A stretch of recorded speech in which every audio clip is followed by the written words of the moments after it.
देखिए, अभी तक हम लोग एपिथेलियल ऊतक के बारे में पढ़ रहे थे। एपिथेलियल ऊतक के बाद संयोजी ऊतक है।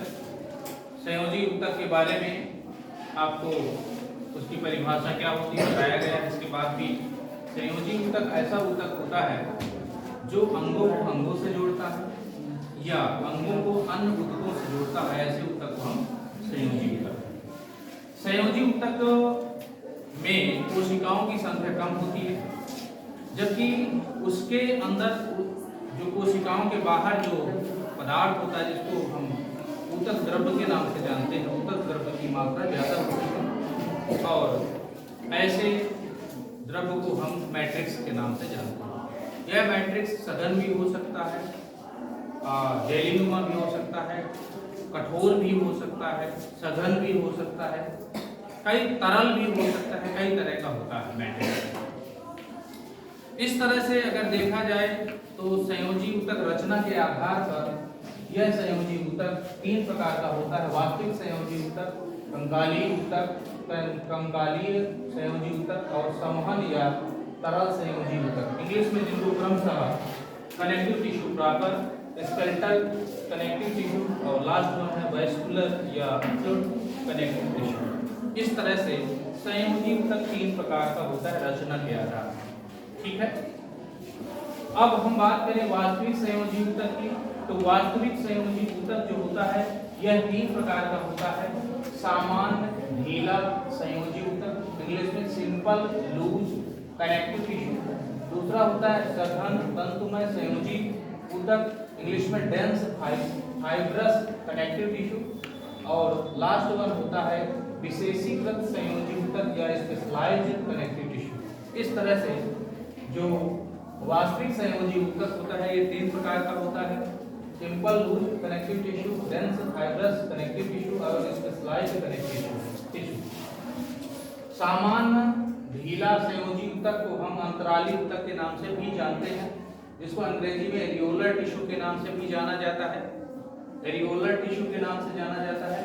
अब हम इस एरियोलर टिश्यू या अंतराली ऊतक या सामान्य ढीले संयोजी ऊतक की बात करें तो इसमें फाइब्रोब्लास्ट कोशिका पाई जाती है, इसमें हिस्टियोसाइट्स या माइक्रोफेजेज कोशिकाएं पाई जाती हैं जो अमीबॉइडल होती हैं। फाइब्रोब्लास्ट कोशिकाएं जो होती हैं ये शाखित कोशिकाएं होती हैं। हिस्टियोब्लास्ट ये अनियमित आकार की कोशिकाएं होती हैं और इसके अतिरिक्त मास्ट कोशिकाएं इसके अंदर पाई जाती हैं और ल्यूकोसाइट्स या प्लाज्मा सेल्स के नाम से भी जाना जाता है। ये कोशिकाएं इसके अंदर पाई जाती हैं। जो मास्ट कोशिकाएं होती हैं ये हिस्टामिन और सेरोटोनिन नामक प्रोटीन का संश्लेषण करती हैं और हिपैनिन नामक कार्बोहाइड्रेट का श्रावण करती हैं। जो हिस्टामिन जो प्रोटीन होती है यह जो रुधिर वाहिनियां होती हैं उसको फैलाने का काम करती हैं, जबकि सेरोटोनिन जो होता है यह जो रुधिर वाहिनियां होती हैं रुधिर वाहिनी को सिकोड़ने का काम करती हैं, जबकि हेपारिन जो होता है यह एंटीकोगुलेंट होता है अर्थात ब्लड को जमने से रोकता है। ये इसका कार्य होता है। जो ल्यूकोसाइट्स होती हैं, ल्यूकोसाइट्स को हम WBC या व्हाइट ब्लड कॉर्पस्कल्स के नाम से भी जानते हैं।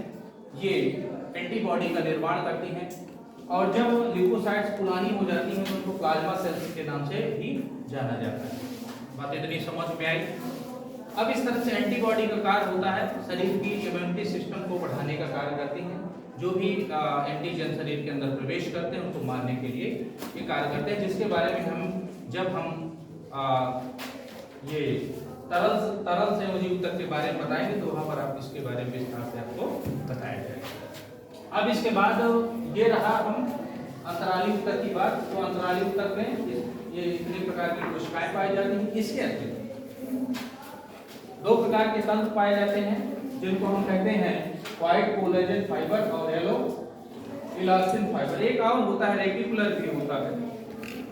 तीन प्रकार के वैसे इसमें तंतु पाए जाते हैं, फाइबर पाए जाते हैं, लेकिन यहाँ पर हम दो ही प्रकार के बता रहे हैं, व्हाइट कोलेजन और येलो इलास्टिन।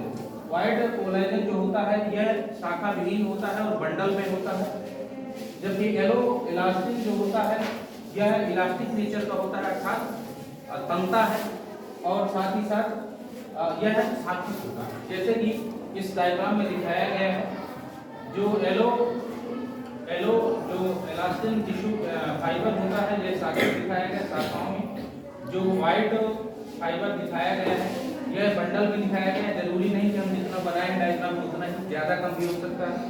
इसके अतिरिक्त फाइब्रोब्लास्ट कोशिकाएं जो होती हैं ये शाखित होती हैं, और जो हिस्टियोसाइट्स या इसी को हम माइक्रोफेजेज सेल्स के नाम से जानते हैं, या अनियमित आकार की होती हैं, जबकि मांस कोशिकाएं गोलाकार या अंडाकार होती हैं।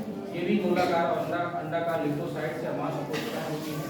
मांस कोशिकाओं के बारे में मैं बता देता हूँ, इसका क्या कार्य होता है और इनका क्या कार्य होता है। ये जनरली फाइब्रोब्लास्ट कोशिकाएं जीवाणुओं को भक्षण करती हैं, इनका कार्य होता है।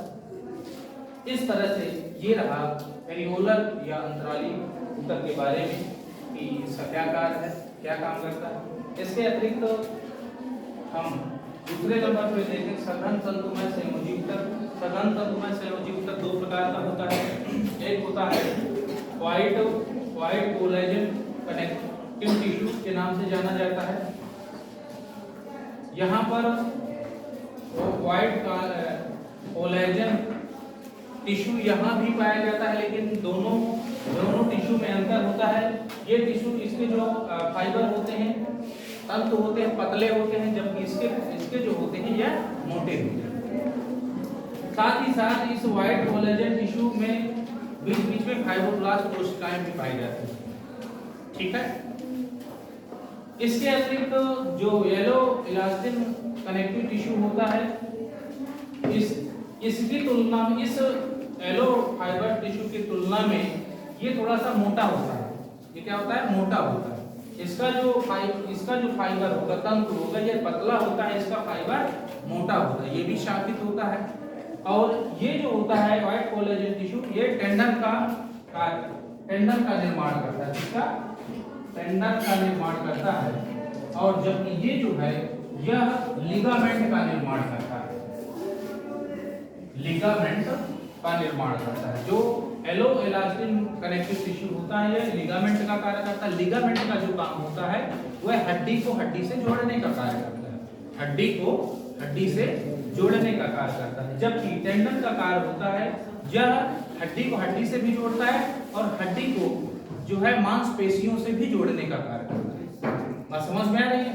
तो मुख्य रूप से व्हाइट कोलेजन कनेक्टिव टिश्यू का कार्य होता है टेंडन का निर्माण करना। टेंडन जो होता है वह हड्डी को मांसपेशियों से जोड़ता है या हड्डी को हड्डी से जोड़ता है, जबकि एलो इलास्टिन कनेक्टिव टिश्यू जो होता है यह लिगामेंट का निर्माण करता है, और लिगामेंट जो होता है हड्डी को हड्डी से जोड़ता है। जैसे हमारे घुटने की हड्डी है, अगर घुटने की हड्डी जहाँ पे जॉइंट होगा, उस जॉइंट को जोड़ने के लिए लिगामेंट के द्वारा वह जुड़ा होता है। जनरली इसका रिपेयर नहीं होता, अर्थात अगर एक बार टूट गया तो जल्दी जुड़ता नहीं, जनरली ऐसा होता है। तो इस तरह से ये जो सघन तंतुमय संयोजी ऊतक होता है, ये दो प्रकार का होता है। व्हाइट कोलेजन कनेक्टिव टिश्यू, ये जो होता है ये टेंडन का निर्माण करता है, तो इसके बीच बीच में फाइब्रोब्लास्ट कोशिकाएं पाई जाती हैं। जबकि दूसरा जो होता है वह एलो इलास्टिन कनेक्टिव टिश्यू होता है, यह इलास्टिन नामक पदार्थ का बना होता है, ये कोलेजन नामक पदार्थ का बना होता है। यह इसमें पाए जाने वाले अर्थात जो एरियोलर जो तंतु होते हैं उसकी तुलना में ये काफी मोटा होता है, ये शाखित होता है और यह लिगामेंट का निर्माण करता है। लिगामेंट का काम होता है हड्डी को हड्डी से जोड़ने का काम। टेंडन का कार्य होता है हड्डी को मांसपेशियों से जोड़ने का काम करता है, या हड्डी से हड्डी भी कभी कभी जोड़ता है। इनका रिपेयर नहीं होता, पुनः निर्माण इनका नहीं होता। तो ये इसके प्रकार है। बात समझ में आ गई? कोई प्रॉब्लम किसी को? सबके समझ में आ गया? ठीक है।